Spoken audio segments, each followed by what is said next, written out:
आज शुरू करते हैं एक्सरसाइज 6.2 से question number 1। Find the square of the following numbers. ये जो नंबर दे रखे हैं इनका आपको स्क्वायर निकालना है।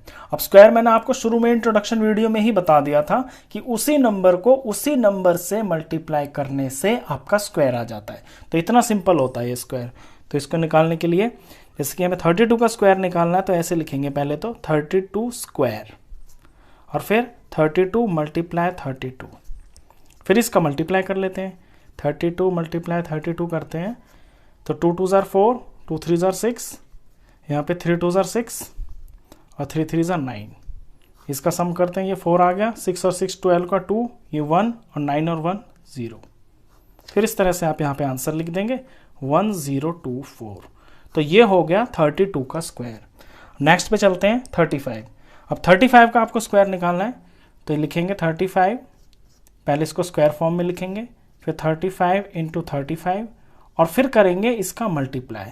मल्टीप्लाई ये आपको करके एग्जाम में दिखाना है। मैं सिर्फ एक क्वेश्चन में कर रहा हूँ क्योंकि आपको पता है मल्टीप्लिकेशन कितनी आसान होती है और वो आप कर सकते हैं। तो 35 का स्क्वायर करने के लिए आप 35 को 35 से मल्टीप्लाई कर देंगे। इसका आंसर आ जाएगा 1225। ऐसे 86, तो 86 का स्क्वायर पहले स्क्वायर फॉर्म में लिखेंगे, फिर लिखेंगे 86 मल्टीप्लाई 86। ये स्टेप्स हैं, ये प्रॉपर तरीके से आप लिखना। ऐसे नहीं है कि 86 का स्क्वायर पूछा टीचर ने, आपने यहाँ पे मल्टीप्लाई करके छोड़ दिया। नहीं, प्रॉपर लिखो। पहले 86 का स्क्वायर दिखाओ, इसके नंबर्स को दिखाओ 2 बार और फिर इसका साइड में आप मल्टीप्लिकेशन करके दिखाएं, उसके आपको मार्क्स मिलेंगे और फिर यहाँ पे आप फाइनल आंसर लिखेंगे। तो इसका जो आंसर आएगा ये आएगा 7396। चलिए नेक्स्ट है 93। तो 93 का स्क्वायर करेंगे तो 93 को स्क्वायर फॉर्म में लिखेंगे, फिर इसको एक्सपेंडेड फॉर्म में लिखेंगे 93 इंटू 93, फिर इसको आप मल्टीप्लाई करना और मल्टीप्लाई करने के बाद इसका आंसर आएगा 8649। ये आंसर हो गया। 71 को स्क्वायर फॉर्म में लिखेंगे, फिर इसको एक्सपेंडेड फॉर्म में लिखेंगे, फिर आप करेंगे इसका प्रोडक्ट और प्रोडक्ट जो आएगा इसका ये आएगा 5041। 46 का स्क्वायर फॉर्म हो गई, इसके बाद ये एक्सपेंडेड फॉर्म हो गई, फिर आप प्रोडक्ट करेंगे, प्रोडक्ट करने से आपका आंसर आएगा 2116। तो स्क्वायर निकालना इतना आसान है, ये एकदम 3rd क्लास के बच्चे के जैसा क्वेश्चन है। चलिए इसके बाद करते हैं question number 2। Write a Pythagorean triplet whose one number is 6। Pythagorean triplet लिखना है आपको। देखिए पाइथागोरस आपने सुना होगा नाम कि पाइथागोरस एक थ्योरम होती है। पाइथागोरस थ्योरम ये होती है कि किसी भी राइट ट्राइंगल के अंदर यहाँ 90 डिग्री का एंगल होता है, ये सबसे बड़ी वाली साइड होती है। तो सबसे बड़ी वाली जो साइड होती है ना, इसका स्क्वायर, इसे हम हाइपोटेन्यूज बोलते हैं और बाकी की 2 साइड को परपेंडिकुलर और बेस बोलते हैं। ये बेस होगा परपेंडिकुलर। तो पाइथागोरस थ्योरम ये कहती है कि सबसे बड़ी वाली जो साइड होती है ये बराबर होती है बाकी की 2 छोटी साइड्स के स्क्वायर के बराबर, स्क्वायर के सम के बराबर। ये पाइथागोरस थ्योरम होती है। अब इसी से बना है पाइथागोरियन ट्रिपलेट। पाइथागोरियन ट्रिपलेट के 3 मेंबर्स होते हैं। एक होता है 2m, एक होता है m² - 1 और एक होता है m² + 1। ये जो 3 मेंबर्स है ना, ये यही है इसके, जैसे कि ट्रायंगल में ये 3 साइड है ना, इसी तरह के ये 3 है।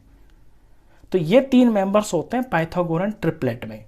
हमें एक दे रखा है कि 6 है, तो इस 6 को हम 2m मान लेते हैं। इस 6 को हम 2m मान लेते हैं तो वहां से m की वैल्यू आ जाएगी और बाकी के 2 फिर हम m में भरने से निकाल देंगे।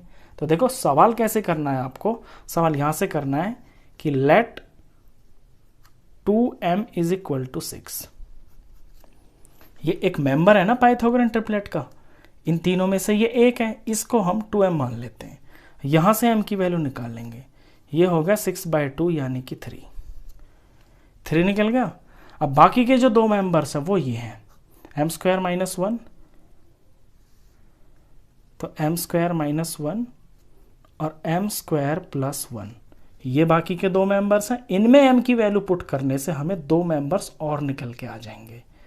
तो m की जगह भरेंगे 3, तो 3 का स्क्वायर - 1 3 का स्क्वायर क्या होता है 3 इंटू 3। एक्सपेंड करके दिखा रहा हूँ मैं ताकि आपको पता चल जाए, वरना ये स्टेप छोड़ के ना आप डायरेक्ट भी लिख सकते हैं। 3 का स्क्वायर क्या होगा 3 3 ज़ा 9 होगा और क्या, तो 3 3 ज़ा 9 माइनस 1, ये आ गया 8। दूसरा मेंबर के लिए m स्क्वायर प्लस 1 यानी 3 का स्क्वायर प्लस 1। 3 का स्क्वायर 3 3 ज़ा 9 हो गया, 9 प्लस 1 ये हो गया 10। तो write a Pythagoras triplet whose one member is 6। जिसका एक मेंबर 6 है उसका पाइथागोरस ट्रिपलेट लिखिए। 6 पता ही था, 2 हमने निकाल दिए, तो फाइनल आंसर आप इस तरह से लिखेंगे। फाइनल आंसर में ना आपको तीनों लिखने हैं, तो आंसर हो जाएगा 6, 8 और ये 10। अब देखिए ट्रिपलेट ये प्रूफ कैसे हो जाता है मैं बता दूं आपको। मैंने यहाँ आपको पाइथागोरस थ्योरम बताई थी ना कि दो छोटी साइड्स का स्क्वायर बड़ी साइड के स्क्वायर के बराबर होता है। तो दो छोटी यहाँ पे कितनी होगी, एक 6 हो गई एक 8 हो गई, तो मैं यहाँ पे 6 मान लेता हूँ। ये 6 हो गई, ये 8 हो गई और ये हो गई 10। तो 6 का स्क्वायर करेंगे, यहाँ पे प्रूफ करके दिखाता हूँ आपको। 6 का जो स्क्वायर होता है वो होता है 36। 8 का जो स्क्वायर होता है 8 8 जा 64 और 10 का जो स्क्वायर होता है ना वो होता है 100। तो देख लो आप, ये दोनों को प्लस करोगे ना तो आपका 100 ही आएगा। ये पाइथागोरस थ्योरम होती है, इसी से पाइथागोरियन ट्रिपलेट भी बनता है। अब इसी तरह से आप बाकी के क्वेश्चंस कर सकते हैं। करना वही है, जो एक मेंबर आपको दे रखा है इसको पहले आप लेट कर लोगे, late 2m is equal to 14। यहां से आपका m निकलेगा 14/2 यानी कि 7। फिर आपको 2 ट्रिपलेट निकालने हैं जो बाकी के 2 मेंबर हैं। 2 मेंबर कौन होंगे, m स्क्वायर माइनस 1 और m square plus 1। Value put करते हैं, m की जगह लेना 7, तो 7 का स्क्वायर माइनस 1। अब 7 का स्क्वायर क्या होगा, आपको एक्सपेंड करने की जरूरत नहीं है, कुछ चीजें आप ओरल भी कर सकते हैं। 7 का स्क्वायर यानी 7 7 जार 49 माइनस 1 ये होगा 48। ऐसे यहाँ पे 7 का स्क्वायर प्लस 1, 7 7 जार 49 प्लस 1 यानी कि 50। तो 3 ट्रिपलेट आ गए आपके जो तीनों मेंबर्स हैं। एक तो बुक वाले ने दे रखा है 14 और 2 आपने निकाल दिए। तो फाइनल आंसर आप तीनों को साथ लिखकर दिखाओगे।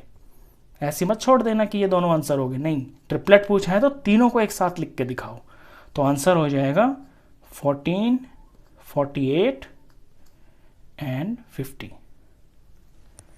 चलिए नेक्स्ट क्वेश्चन पे चलते हैं। 16 दे रखा है आपको 2m,